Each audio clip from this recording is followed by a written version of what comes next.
Em 30 de outubro de 1759, os habitantes do Oriente Médio foram acordados por um terremoto. Rachaduras apareceram nas paredes de suas casas. Telhados começaram a desmoronar. As pessoas correram para fora de suas casas e se reuniram em áreas abertas. Mas devido a fortes choques, continuaram perdendo o chão e caindo. Um mês depois, houve outro terremoto, ainda mais forte. Árvores quebraram. Casas desmoronaram. Rachaduras profundas apareceram no solo. O desastre durou 2 minutos. Oásis, estradas e cidades foram destruídos. Incrivelmente, os antigos edifícios de Baalbek resistiram aos terremotos. Alguns historiadores afirmam que esse lugar majestoso e misterioso foi construído durante o Império Romano. Porém, muitos pesquisadores discordam. Pouco importa. A verdade é que a cidade é um dos principais fenômenos arqueológicos da humanidade. O edifício mais incrível de Baalbek é o Templo de Júpiter. Os habitantes do Império Romano acreditavam que Júpiter detinha poder sobre raios e trovões. O prédio parecia uma plataforma com 54 colunas. Um telhado enorme repousava sobre essas colunas. Hoje só é possível ver 6 delas, de 20 metros de altura. Cada uma se assemelha a um lápis e consiste em 3 seções. Os núcleos desses lápis foram feitos de chumbo. Isso tornou as colunas excepcionalmente fortes. Cada um desses pedaços de pedra pesava incríveis 80 toneladas, o equivalente a 35 SUVs. Olhe, este é o maior bloco da Grande Pirâmide de Gizé, mas em comparação com os de Baalbek, nem parece tão impressionante. A fundação sob o Templo de Júpiter foi preservada. Foi assim que os especialistas descobriram que ela consistia em cerca de 25 pedras monolíticas, pesando 450 toneladas cada.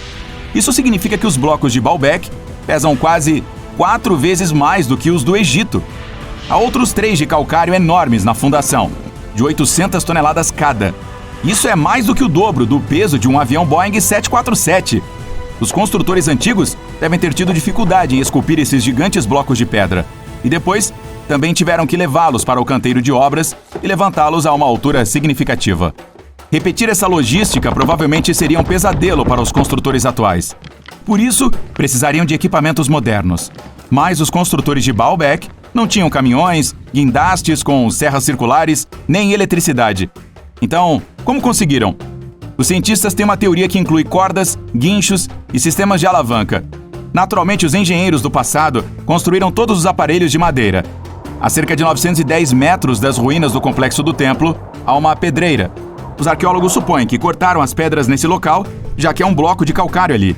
Parecia ser muito grande mesmo para este lugar incrível. O monólito foi chamado de Pedra do Sul. Tinha 20 metros de comprimento e 4 de largura. Os antigos construtores não tiveram tempo de separá-lo completamente de sua pedra-mãe. Um grupo de cientistas da Áustria estimou que este pedaço de calcário pesava mais de 1.000 toneladas. Isso é como 3 Boeings ou 160 elefantes africanos. Havia outra surpresa esperando os arqueólogos perto da Pedra do Sul. Um segundo monólito de mais de 1.200 toneladas. Mas os antigos construtores não pararam por aí. Continuaram trabalhando. Em 2014, na mesma pedreira, arqueólogos alemães descobriram um bloco de 1.650 toneladas. Ninguém descobriu ainda porque as pessoas do passado precisavam de um pedaço de pedra que pesasse o mesmo que 125 ônibus escolares. Também não está claro como iriam mover esse gigante porque não terminaram o trabalho. De qualquer forma, esse terceiro monólito é o maior pedaço de pedra processado da história da humanidade. Existem mais perguntas do que respostas.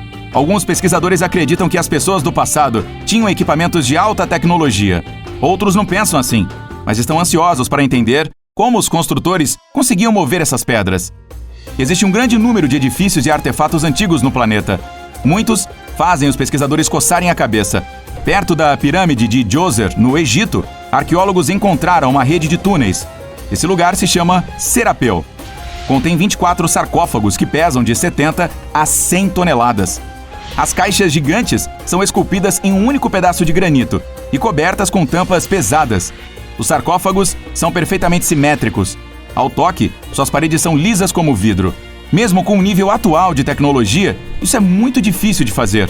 Mas os antigos egípcios conseguiram essa façanha. O cálice de Licurgo é um artefato inestimável e um exemplo de nanotecnologia antiga.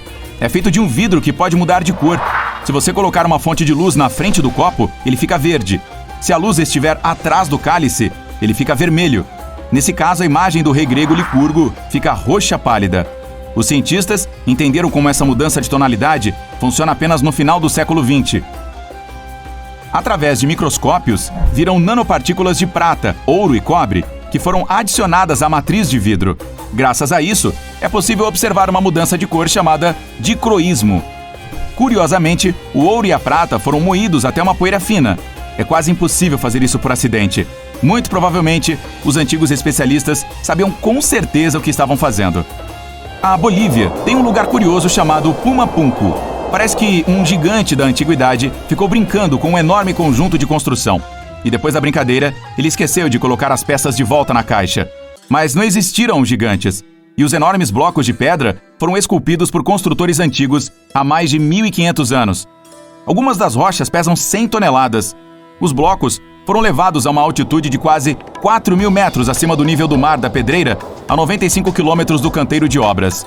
Não há floresta naquela região. Isso significa que os construtores não podiam usar árvores para produzir equipamentos com madeira para carregá-las. O monumento pertence à civilização Inca.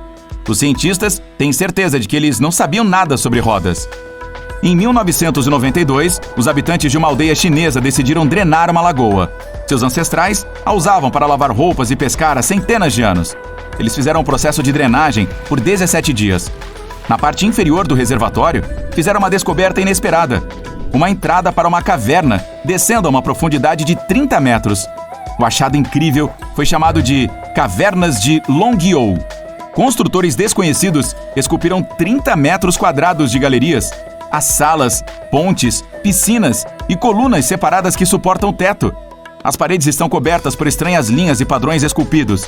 Os pesquisadores não encontraram nenhuma informação sobre quem construiu as cavernas e por que o fizeram. A tecnologia de construção também permanece um mistério. Antonio Stradivari viveu na Itália no século XVIII. Ele construía instrumentos musicais. Mais de 600 de suas obras existem até hoje, sendo 500 violinos. Um deles foi vendido em um leilão por 16 milhões de dólares. Os violinos feitos por esse mestre têm uma sonoridade clara e cheia. Os pesquisadores não conseguem entender por que produzem uma sonoridade tão única. Talvez seja o verniz que o artesão usava para cobrir os instrumentos. A resposta também pode estar na madeira da qual eles são feitos. Naquela época, a Europa tinha um clima frio. Por causa disso, a madeira ficou mais densa e os instrumentos feitos com ela soaram especialmente agradáveis ao ouvido. Na cidade indiana de Nova Delhi, há um poste de 7 metros de altura, que pesa 6,5 toneladas e é feito de 98% de ferro forjado. O pilar, de 1.600 anos, não tem sinais de ferrugem ou desgaste. Os cientistas acreditam que o monumento está tão bem preservado graças ao clima seco e à composição química do metal. Pode ser resistente à corrosão. E ainda assim, não se sabe como os ferreiros conseguiram produzir um pilar de ferro que não tem medo de ferrugem. Parece uma façanha difícil, mesmo para os metalúrgicos modernos. A rocha Al-Nazla é dividida em duas partes por uma fenda perfeitamente reta. Cada pedregulho fica em um pequeno pedestal. Algumas pessoas acreditam que essa é a evidência de uma antiga tecnologia laser. Mas, para os geólogos, a divisão aconteceu em razão da mudança do solo ou vibrações naturais que ocorreram sob a rocha. Esse processo levou ao aparecimento da rachadura e se aprofundou por milhares de anos. E, gradualmente, o monumento natural tomou a forma que se pode ver hoje.